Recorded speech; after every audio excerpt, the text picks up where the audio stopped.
Si bien los antiguos griegos construyeron numerosas tipologías arquitectónicas, su edificio más representativo fue el templo. Básicamente consistía en un edificio exento, habitualmente de planta rectangular y rodeado por columnas, que se ubicaba en un recinto sagrado llamado témenos. Estos recintos sagrados solían estar rodeados por un muro y junto a los templos solía haber grandes pórticos monumentales de acceso, estoas, tesoros, teatros, salas para banquetes e incluso edificios para la práctica deportiva. Los templos solían ser promovidos y financiados por las polis, aunque en ocasiones también lo eran por particulares, especialmente los gobernantes helenísticos. El templo griego no servía como espacio de culto, puesto que las ceremonias se desarrollaban a su alrededor, normalmente procesiones y sacrificios a los dioses en altares dispuestos en el exterior del templo. Su finalidad era albergar la estatua del dios al que estaba dedicado y también almacenar las ofrendas votivas que se le ofrecían, su tesoro. De ahí deriva la concepción casi escultórica de la arquitectura griega, en la que lo importante es el aspecto exterior de los edificios y no su espacio interior. Están concebidos para ser contemplados desde el exterior, elevados sobre una plataforma escalonada, el crepidoma, y para realizar el culto ciudadano a su alrededor. Sus antecedentes parecen encontrarse en el Megaron micénico, la habitación principal de los palacios micénicos, en la que sus reyes mostraban su poder, recibían a sus visitantes y celebraban banquetes rituales y otras celebraciones. Normalmente constaba de una gran habitación llamada naos, precedida por un pórtico en el que solían encontrarse dos columnas troncocónicas y un vestíbulo. Tras las invasiones dorias, este espacio se destinó a dar culto a los dioses y también como depósito de exvotos, y de ahí pasó a albergar la estatua de la divinidad. Los templos griegos se construían mediante un sistema adintelado, utilizando muros y columnas que sostienen arquitraves o dinteles, y su espacio interior estaba muy poco desarrollado por la necesidad de numerosas columnas para sostener los pesados dinteles cada cierta distancia. Interiormente solían ser muy oscuros. Se cubrían a dos aguas, lo que determinaba la existencia de un frontón triangular en cada uno de sus frentes. El interior solía estar decorado con relieves, el tímpano, y en sus vértices y ángulos solían disponerse esculturas decorativas, habitualmente en terracota, llamadas acróteras, y también antefijas al final de cada una de las filas de las tejas. Los templos se construían de acuerdo con rígidos sistemas de proporciones matemáticas y también siguiendo las rígidas reglas de los órdenes concretos con los que se erigían, dórico, jónico o corintio. No tenían medidas fijas, pero empleaban módulos constructivos que determinaban sus proporciones, y solía ser habitual que el número de columnas de los laterales guardase proporción con las del frente del templo, el doble más una, más dos, etc. Presentaban abundante ornamentación escultórica en relieve, habitualmente referida a la mitología griega, y se concentraba especialmente en los triglifos y metopas en los frisos del orden dórico, en los frisos continuos de los órdenes jónico y corintio, así como especialmente en los tímpanos y también en las acróteras y antefijas. Los templos estaban policromados con vivos colores, rojo, azul, blanco, ocre o dorado, que les hacían resaltar sobre el paisaje. En su planta pueden diferenciarse varias partes. La cella o naos, que era la sala principal del templo y que albergaba la estatua de la divinidad.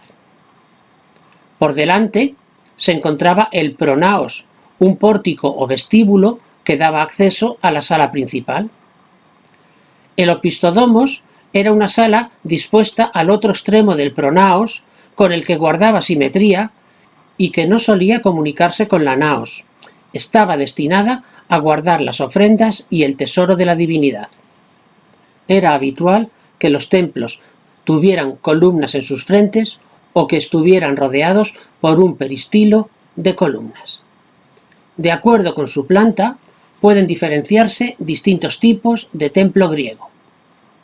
El más sencillo se llama in antis, que consiste en una prolongación de los extremos de los muros laterales y habitualmente albergando dos columnas entre ellos. Un templo en doble antis repite el mismo esquema en cada uno de sus frentes.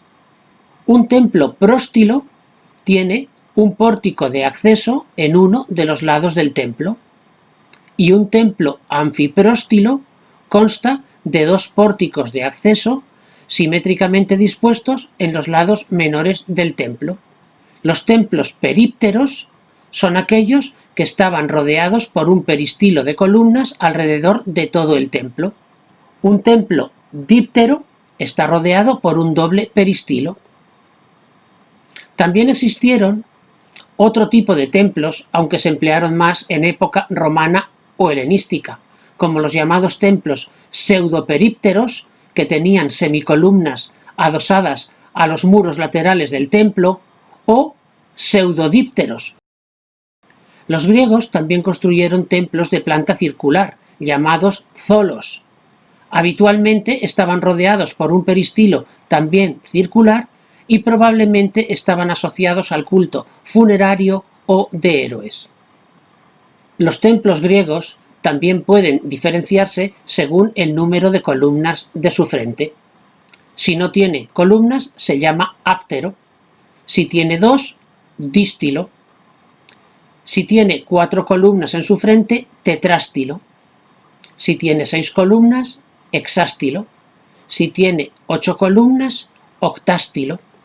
También había, aunque eran muy extraños, los templos decástilos o dodecástilos de 10 o 12 columnas, y todavía fueron más raros, y normalmente se corresponde con templos arcaicos, los que tienen un número impar de columnas en su frente, como los pentástilos, heptástilos o eneástilos de 5, 7 o 9 columnas. El templo griego fue evolucionando a lo largo del tiempo. En la época oscura solían estar construidos en adobe y madera y eran de pequeñas dimensiones, reproduciendo el esquema del mégaron prehelénico, con una sala precedida por un vestíbulo y un pórtico con 2 columnas in antis. En el periodo arcaico, la madera y el adobe fueron sustituidos por la piedra y se configuró la estructura tradicional del templo griego, apareciendo sus partes principales y también el peristilo. En esta época predominaron los templos de orden dórico, con construcciones muy robustas, columnas con énfasis muy marcado, equinos muy anchos, planos, curvados y sobresalientes, y arquitrabes muy pesados y macizos. Las cellas solían ser muy estrechas y alargadas. Algunos de estos templos, sobre todo los más primitivos, apenas presentaban decoración escultórica. Son muy conocidos los templos arcaicos de la Magna Grecia. En la época arcaica también se construyeron templos muy monumentales de orden jónico, siendo el más conocido de ellos el desaparecido templo de Artemisa en Éfeso. En el periodo clásico se logró la perfección constructiva, estilizándose las columnas, con proporciones más delicadas y entablamentos menos pesados. Las plantas de los templos comenzaron a complicarse, con cellas divididas en varias naves o apareciendo nuevas estancias, como ocurre con la sala de las doncellas o de las vírgenes del Partenón. En ocasiones incluso se mezclaron aspectos de los órdenes dórico y jónico, como ocurrió en el Partenón o en los propíleos de Atenas. La decoración escultórica ocupó en esta época gran parte de los tímpanos de los frontones, las metopas en el orden dórico y los frisos en el orden jónico. Algunos de los mejores ejemplos de esta época son los templos de la Acrópolis de Atenas, como el Partenón, el templo principal de Atenas, el complejo templo del Erecteion o el pequeño templo situado en la entrada de la Acrópolis de Atenea Nike o de la Victoria Áptera. A partir del siglo IV a.C. y durante el periodo helenístico, predominarán los templos de orden corintio, consecuencia del decorativismo que demandaba el refinamiento de la época, mientras que los templos de orden dórico fueron menos habituales. Los órdenes perdieron sus normativas y las construcciones se hicieron más caprichosas, incrementándose la riqueza y ornamentación en los templos. Incluso se desarrollaron nuevas tipologías de templos y de edificios religiosos que no seguían las normas clásicas, con plantas más complejas, con alas laterales o adelantadas, y fueron abundantes los templos de planta circular. En numerosos templos de la época se observa una cierta tendencia al colosalismo y a elevar el templo sobre podios o zócalos de gran altura en vez de los tradicionales crepidomas, apareciendo escalinatas monumentales. Los principales promotores de las construcciones de los templos fueron los grandes déspotas helenísticos que sustituyeron a las polis. Los ejemplos más característicos de este periodo fueron el templo de Apolo en Dídima, el templo de Zeus olímpico en Atenas y el altar de Zeus en Pérgamo.